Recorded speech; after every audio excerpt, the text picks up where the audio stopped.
Indian Secular Front West Bengal state কমিটির পক্ষ থেকে বিশেষ বার্তা। বর্তমান সময়ে একদিকে কেন্দ্রের ফ্যাসিস্ট সরকার, ঠিক সাথে সাথে আমাদের রাজ্যের আপাদমস্তক দুর্নীতিগ্রস্ত যে সরকার চলছে, এর বিরুদ্ধে পশ্চিমবাংলার মানুষ পরিত্রাণ পেতে চাইছে। রাজ্যের বিভিন্ন প্রান্ত থেকে প্রতিনিয়ত ইন্ডিয়ান সেকুলার ফ্রন্টের রাজ্য অফিস থেকে শুরু করে বিভিন্ন নেতৃত্বের সাথে যোগাযোগ করছে যে দলের অংশগ্রহণ করার জন্য, দলের সাথে যুক্ত হওয়ার জন্য, এবং সে কথা মাথায় রেখে এবং আমাদের দলের পুনর্গঠনের কথা চিন্তা ভাবনা করে আমরা আর আপকামিং অ্যাসেম্বলি ইলেকশনের কথা মাথায় রেখে, অর্থাৎ 2026-এর বিধানসভা নির্বাচনের কথা মাথায় রেখে যে কিভাবে তৃণমূল কংগ্রেস এবং বিজেপিকে পরাস্ত করা যায়। কারণ ইন্ডিয়ান সেকুলার ফ্রন্ট মনে করে রাজনৈতিক প্রথম প্রতিপক্ষ হচ্ছে বিজেপি, তার সাথে সাথে তৃণমূল কংগ্রেসও আমাদের সাথে রাজনৈতিক প্রতিপক্ষ। সুতরাং এই দুই অপশক্তিকে গণতান্ত্রিক প্রক্রিয়াতে বিসর্জন দিতে হবে। তাই বিসর্জন দিতে গেলে রাজনৈতিক ক্ষমতা অর্জন করতে হবে। তো রাজনৈতিক ক্ষমতা অর্জন করার মূল উৎস হচ্ছে বুথ। সেই বুথকে শক্তিশালী করার জন্য, বুথ কমিটি তৈরি করার জন্য, সেই বুথের মানুষকে ঐক্যবদ্ধ করার জন্য আমরা পার্টির পুনর্গঠন প্রক্রিয়া শুরু করতে চলেছি। সেই লক্ষ্যে ইন্ডিয়ান সেকুলার ফ্রন্টের স্টেট কমিটি বিভিন্ন একাধিক আলোচনার পরিপ্রেক্ষিতে আজকে আমরা রাজ্যের বিভিন্ন জেলার বিভিন্ন বিধানসভার অবজারভারদের নাম ঘোষণা করছি। এই অবজারভারদের মাধ্যমে আমরা বুথ স্তর থেকে শুরু করে বিধানসভা স্তর পর্যন্ত পার্টির পুনর্গঠনের কাজ আমরা করব। যে পুনর্গঠনের মাধ্যমেই 2026-এ বিধানসভা নির্বাচনে আমরা গণতন্ত্রকে রক্ষার লড়াই, বিজেপি এবং তৃণমূলকে হারানোর লক্ষ্যে আমরা ঝাঁপিয়ে পড়ব। আমরা এখন রাজ্যের বিভিন্ন জেলার যে অবজারভার যারা আছেন তাদের নাম ঘোষণা করব। ইন্ডিয়ান সেকুলার ফ্রন্টের পক্ষ থেকে যে সমস্ত দায়িত্বশীল মানুষদের হাতে অবজারভারের দায়িত্ব বা পর্যবেক্ষকের দায়িত্ব আমরা অর্পণ করেছি, প্রাথমিক পর্যায়ে অর্থাৎ যারা দায়িত্ব নিয়ে এই কাজটি সম্পূর্ণ করবেন, প্রথম পর্যায়ের ঘোষণা আজকে আমরা করছি। খুবই তাড়াতাড়ি আমরা দ্বিতীয় পর্যায়ের বিধানসভার নাম, বিধানসভার নাম্বার এবং সাথে সাথে কারা পর্যবেক্ষকের দায়িত্ব পালন করছেন সেটা আমরা ঘোষণা করব। আমরা প্রথম পর্যায়ের আজকে ঘোষণা করছি। কুচবিহার জেলার দক্ষিণ বিধানসভার পর্যবেক্ষক হিসাবে আমরা মোহাম্মদ শাহিনুর হক ও বাপি আলমকে দায়িত্ব দিয়েছি। আলিপুরদুয়ার জেলার কালচিনি বিধানসভাতে আমরা রাকেশ তামাং, ফারিজুল ইসলাম দায়িত্ব দিয়েছি। জলপাইগুড়ি জেলাতে নাগরাকাটা বিধানসভার রাষ্ট্রিক বড়াইককে আমরা দায়িত্ব তুলে দিচ্ছি। উত্তর দিনাজপুর জেলার করণদিঘি বিধানসভার অধ্যাপক বাপি সরেন ও আবু বক্কর সিদ্দিককে এই দায়িত্ব আমরা অর্পণ করছি। ইটাহার বিধানসভায় আনোয়ার হোসেন সাহেব এই দায়িত্ব পাচ্ছেন। মালদা জেলাতে চাঁচল বিধানসভায় মোহাম্মদ কামরুল হোসেন মুকুল, যার ডাক নাম, তার হাতে আমরা দায়িত্ব তুলে দিচ্ছি। মোথাবাড়ি বিধানসভার মোহাম্মদ আলী কালিমুল্লাহ সাহেব, সুজাপুর বিধানসভায় মোহাম্মদ কালিমুল্লাহ হক সাহেব। মুর্শিদাবাদ জেলায় যে সমস্ত বিধানসভার আমরা অবজারভার দিচ্ছি, ফারাক্কা বিধানসভায় আজমিরুল শেখ, সাগরদী বিধানসভায় সাইফুদ্দিন মন্ডল ও আব্দুর রাকিব, ভগবানগোলা বিধানসভায় হাবিব শেখ, রানীনগর বিধানসভায় আইনজীবী অলিউল ইসলাম সাহেব, মুর্শিদাবাদ বিধানসভায় রিন্টু শেখ, আজাদ শেখ, রেজিনগর বিধানসভায় গোলাম মোস্তফা, হরিয়ারপাড়া বিধানসভায় সনৎ কুমার শর্মা, রাশেদুল মন্ডল, দমকল বিধানসভায় সিদ্দিক শেখ, জলঙ্গি বিধানসভায় কারিউল ইসলাম, গোলাম রহমান বিশ্বাস, এরপরে আমরা নদিয়া জেলায় আসছি। নদিয়া জেলার যে সমস্ত বিধানসভায় আমরা প্রথম পর্যায়ের অবজারভার নিয়োগ করছি তাদের নামগুলি হলো: করিমপুর বিধানসভায় অমিত চক্রবর্তী, যাকে পাপ্পু নামে পরিচিত যিনি; পলাশিপাড়া বিধানসভায় মহিবুল মণ্ডল; চাপড়া বিধানসভায় ফরজ আলী মোল্লা, রমজান আলী মণ্ডল; হরিণঘাটা বিধানসভায় শফিকুল মণ্ডল।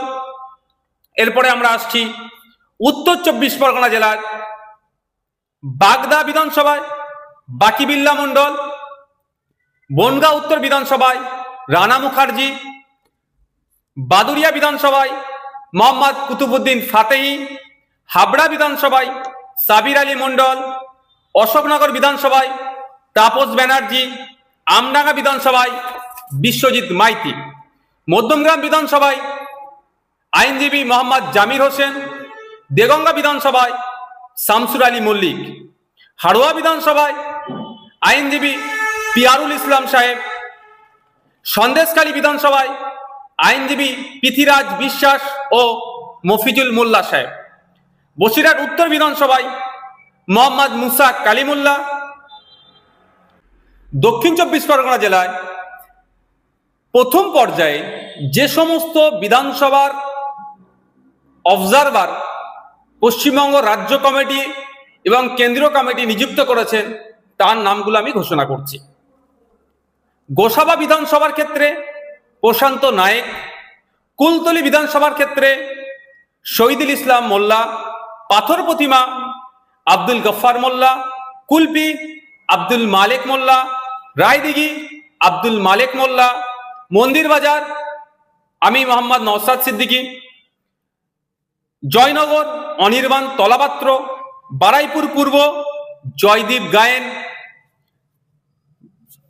ক্যানিং পশ্চিম গাজী শাহাবুদ্দিন সিরাজি ও মোহাম্মদ মোর্তজা খান; ক্যানিং পূর্ব গাজী শাহাবুদ্দিন সিরাজি; মগরাহাট পূর্ব কংসারী মণ্ডল; ডায়মন্ড হারবার আইনজীবী মোহাম্মদ শাহাদত শাহ; সোনারপুর দক্ষিণ অনির্বাণ তলাপাত্র; ভাঙর আমি মোহাম্মদ নওসাদ সিদ্দিকী।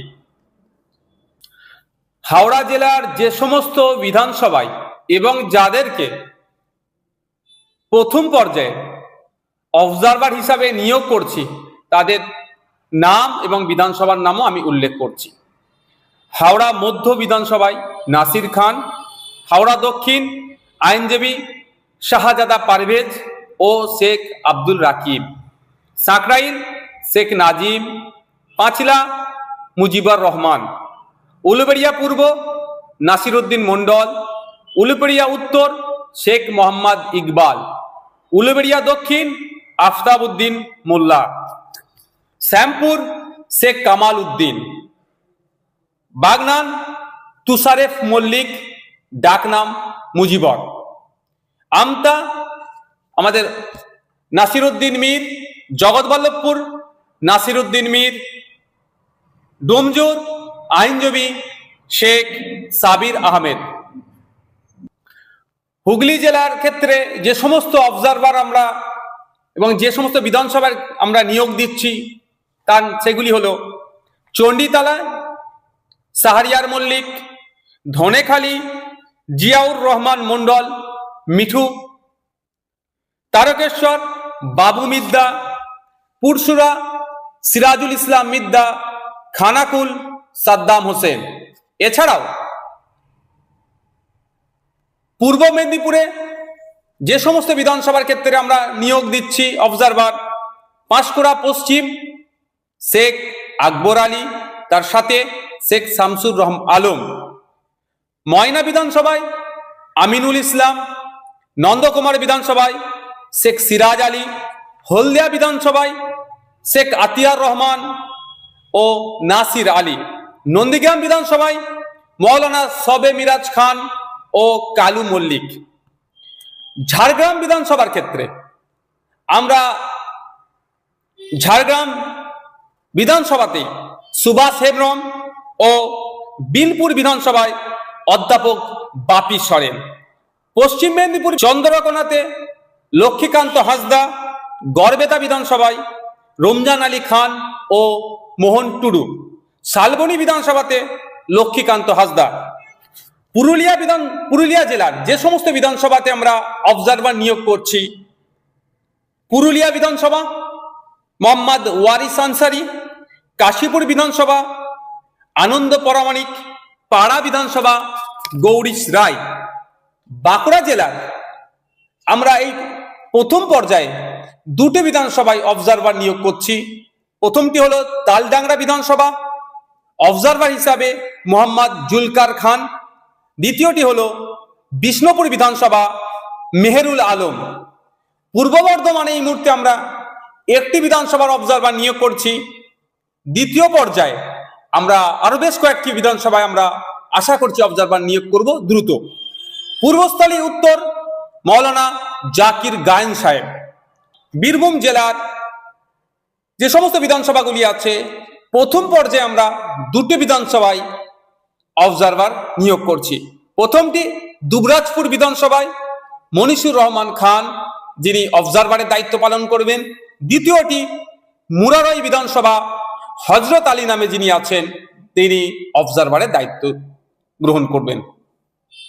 আমরা এই সমস্ত দায়িত্বশীল ব্যক্তিদের হাতে প্রথম পর্যায়ের যে বিধানসভা এবং বিধানসভার যারা দায়িত্ব নেবেন তাদের নাম ঘোষণা করেছি। অনেকে অনেক জায়গা থেকে আমাদের সাথে যোগাযোগ করছেন। যারা কর্মী আছে তাদের সমস্যাটা হবে না, যারা নতুন যোগাযোগ করছেন তাদের ক্ষেত্রে বলবো, তাদের উদ্দেশ্যে বলবো যে ইন্ডিয়ান সেকুলার ফ্রন্টের সোশ্যাল মিডিয়াতে যে সমস্ত অফিসিয়াল পেজগুলি আছে আপনারা নিয়মিত সেখানে ফলো করবেন। ওই পেজগুলিতে আমাদের পার্টির যে পক্ষ থেকে যে অবজারভার আমরা নিয়োগ করেছি তাদের ডিটেলস, তাদের কন্ট্যাক্ট নাম্বার, যোগাযোগ নাম্বার আমরা ওখানে আপলোড করে দেব। আপনারা যারা নতুন রাজ্য অফিসে যোগাযোগ না করে অবজারভারদের সাথেও আপনারা যোগাযোগ করতে পারেন। আপনারা যারা পার্টির সাথে যুক্ত হতে পারেন, ওই অবজারভারের নাম্বার বা তার পরিচিতি আমরা আমাদের পার্টির ভেরিফাইড পেজগুলিতে আপলোড করব। Indian Secular Front West Bengal state committee 26শে জুলাই রাজ্যের বিভিন্ন বিধানসভার অবজারভার ঘোষণা করলেন প্রথম পর্যায়ে।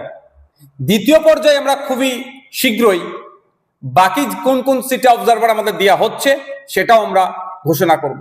তবে আমরা 2026-এর বিধানসভা নির্বাচনকে পাখির চোখ করে আজকে আমরা 26 তারিখে এটার প্রথম ঘোষণা দিলাম।